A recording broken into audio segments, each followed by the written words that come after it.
Hello and welcome to Global Traveler, your immigration and travel hub.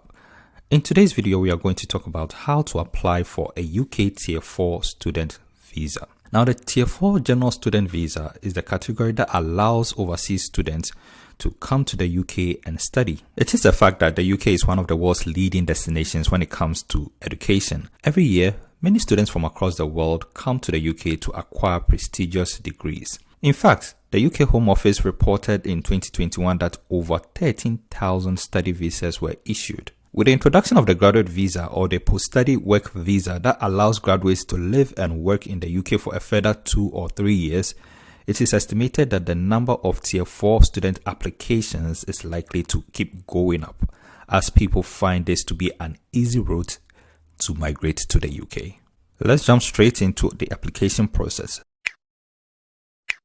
So first of all, who can apply? Now, to apply for a UK Tier 4 General Student Visa, you must either be an overseas student who wants to study in the UK, or you are already in the UK and wish to remain in the UK to study, or you are already in the UK and want to switch to the student visa category. Eligibility requirements.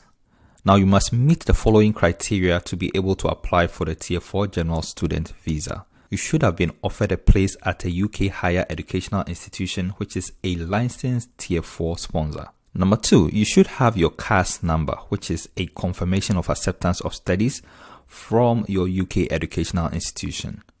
Number 3, you must meet the minimum financial requirements to live, pay your tuition, and cover your daily expenses while in the UK. And number 4, you must have proof of English language proficiency. What are the documents that are required for you to complete your application? Number 1, you will need a passport or a valid travel document.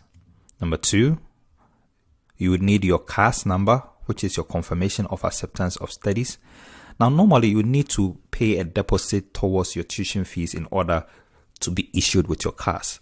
So any payments you make towards your course fees will be stated on your CAS. So for example, if your fees are £14,000 for a 1-year master's course and the school demanded that you made a £4,000 deposit in order to receive your CAS, this £4,000 deposit payment should be stated on your CAS, plus any extra payment you make towards your fees.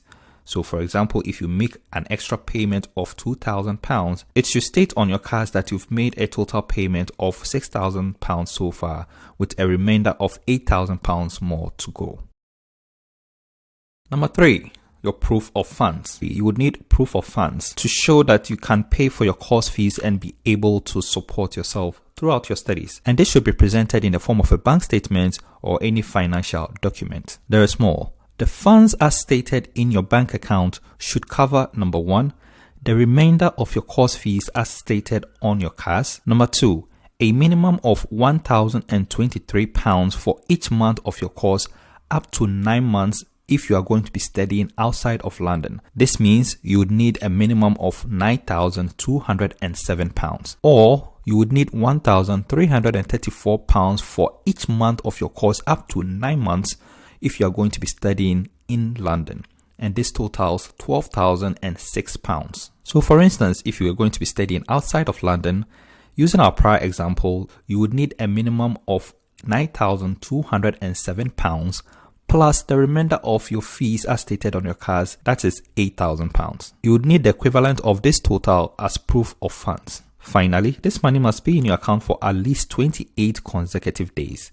The end date of the 28-day period must be within 31 days of the date you apply for your visa. For a better understanding, this means that if you were going to put in your visa application on the 30th of a month, the funds should have been in your account from the 1st to the 28th of that month. Still on the subject of proof of funds, if you have dependents, that is your partner and your child or children, each of them must have certain amounts available to them as well.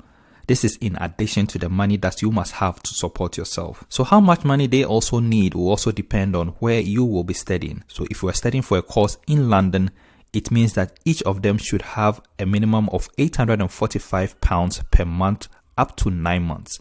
And this will total £7,605.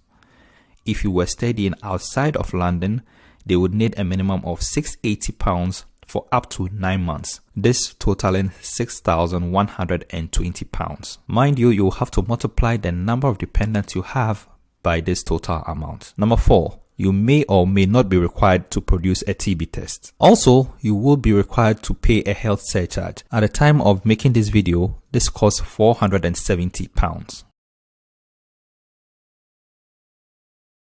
The cost of the visa application fee as at the time of making this video is £363 to apply from outside the UK. But if you are looking at switching to the student visa from within the UK, this would cost you £490. Also, you may or may not be required to attend an interview. The interview usually focuses on your intentions about studying in the UK and how this will benefit you as an individual. How long does it take to get a decision? You usually get a decision within 3 weeks. Finally, let's look at some of the advantages of this Tier 4 student visa. It will allow you to live and study in the UK. With your Tier 4 student visa, you are eligible to work up to 20 hours per week during term time and full-time during off-term time. You are eligible to bring your immediate family with you while you are studying. And finally, you are eligible for the post-study work visa after your studies. Well, thanks for watching. We hope this was informative and useful to you. If it was, hit the like button, and if you have any questions or comments, they are welcome in the comment section below. Please subscribe to our YouTube channel and turn on notifications for more useful videos such as these.